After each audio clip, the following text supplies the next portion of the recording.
आमदार प्रणिती शिंदे यांनी वडार समाजाचे अनेक प्रश्न सोडवले आहेत. तत्कालीन मुख्यमंत्री देवेंद्र फडणवीस यांनी वडार समाजाला 10% आरक्षण देण्याची घोषणा सोलापुरात केली होती, परंतु त्याची अंमलबजावणी झाली नाही. केवळ घोषणा देतात, त्यासाठी त्यांना आम्ही कायम पाठिंबा द्यायचा का? प्रणिती शिंदे यांनी रॉयल्टीचा प्रश्न सोडवला, त्या कायम प्रश्नांवर बोलत राहतात. यापुढे समाजाचे सर्व प्रश्न सोडवण्यासाठी त्या प्रयत्नशील असल्याने या लोकसभा निवडणुकीत वडार समाज संघाने प्रणिती शिंदे यांना पाठिंबा दिला आहे, अशी माहिती सीए सुशील बंदपट्टे यांनी दिली.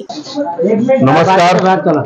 आज सोलापूर शहरातील आमच्या विविध भागात राहणारे प्रमुख मान्यवर, माजी नगरसेवक, पंच कमिटी सदस्य, महाराष्ट्र राज्याचे आमचे संघटनेचे अध्यक्ष पवार साहेब आणि सगळे आमचे प्रमुख मान्यवर मंडळी वडार समाजातील सगळ्यांनी एकत्रित येऊन सगळ्यांनी असा निर्णय घेतला की येणाऱ्या निवडणुकीमध्ये महाविकास आघाडीचे आमचे उमेदवार माननीय आमदार प्रणिती शिंदे यांना बिनशर्त आम्ही वडार समाजाकडून पाठिंबा देत आहोत.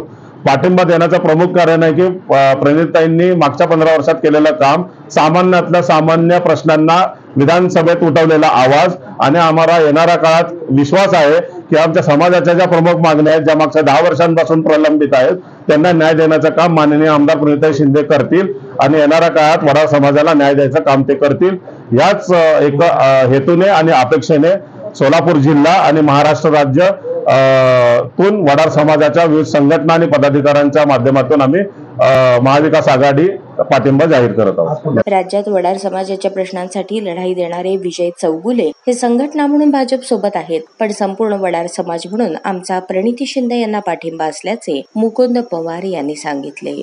वडार समाजाचे राजू कलकेरी, शंकर चौगुले, दत्तू बंदपट्टे, मनोहर मुधोळकर, रोहित अलकुंटे, परशुराम आनंदकर यांच्यासह असंख्य वडार समाज बांधव उपस्थित होते.